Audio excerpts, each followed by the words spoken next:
contemporary body armor, especially the adoption of it, no one falls more behind in that race than the United States military, especially the Army. It's still very common to see the Improved Outer Tactical Vest, or IOTV, issued in UCP, which is the Army's failed multi-million-dollar camouflage program.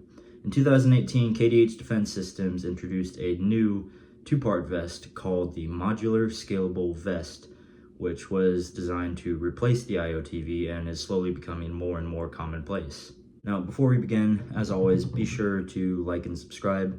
Really helps the channel and really helps just producing more content like this overall. And a few things to clarify before we go into this. This vest was not issued to me, nor do I own both of the parts of the systems. It was bought in a private sale and bought with my own hard-earned money. So I just wanted to clear those things up before we continued. With the help of our usual movie magic, here it is, the MSV's slick inner carrier. And your eyes don't deceive you, this is literally just a covert Spirit Systems LV119. Now this vest has its own little special purpose. It was designed to be worn as a standalone system for vehicle crewmen or wearing it as a concealable piece of armor. But as you can see, I've built it out somewhat to demonstrate the modularity of it. So we're gonna go from it front to back as per the norm. So here in the front, you might notice something a little bit different. Instead of the usual Velcro it has on the bottom to insert plates, it actually has zipper panels so that you can insert both plates and soft armor. And it holds a couple varieties of plates. Military vests are usually a size up, so you can wear medium or large plates in a medium, or small and medium plates in a small, and so on and so forth.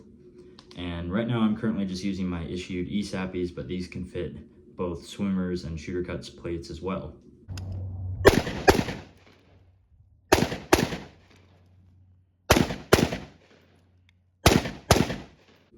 Moving on to the Cummerbund, it is made of a ridiculously light nylon base that provides some structure, and it's also relatively thin, which means I can run a battle belt under it and have access to my magazines there without any problems.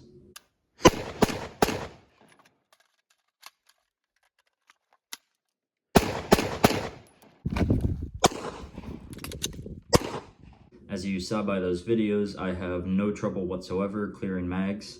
And as you can see, also, the Cummerbund has laser cut moly on the side that's super unnoticeable, but when you weave pouches through it, it keeps them nice and secure.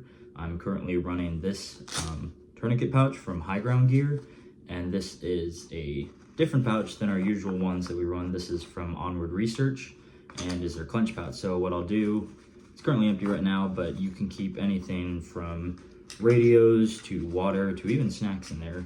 It's just super nice. And as far as GP goes, I have a little dangler here. This one's from Faro Concepts, and it's really big, just big enough so that I can fit what I need in there.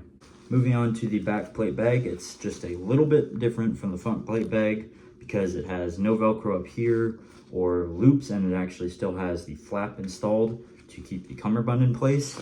And underneath the flap, I run the Faro Concepts Roll 1.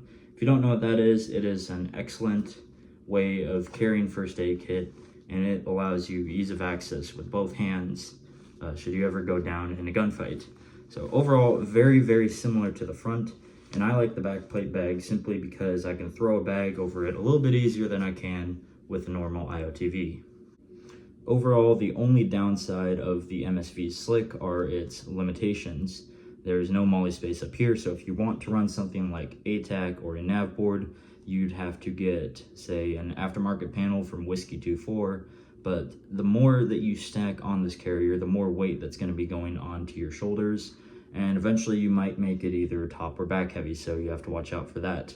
The Cummerbund itself is not too breathable, and when you put it on and run around in it for a while, it actually starts to bite into your sides. So if your unit allows you, or if you just have one of these for show, I'd highly recommend installing some sort of an elastic Cummerbund to just really make life easier overall. And the shoulders are also kind of flimsy, so I bought these pads from HSGI and installed them, and now it just sits at an appropriate weight and just feels nicer overall. As far as closing remarks go, I really don't have any, but what I can give you guys is some advice. As much as it sucks, as cumbersome as it is, issue gear can still be made somewhat tolerable. It takes just the right amount of time and the right amount of money to put in to make your life so much more bearable during those long movements or during those long FTXs like NTC or JRTC. So if you find the right amount of time and money to put aside and put that into improving your kit, your quality of life is going to improve so much. And that's all I got. Thanks for tuning in. Leave a like and subscribe, and I'll see you in the next video.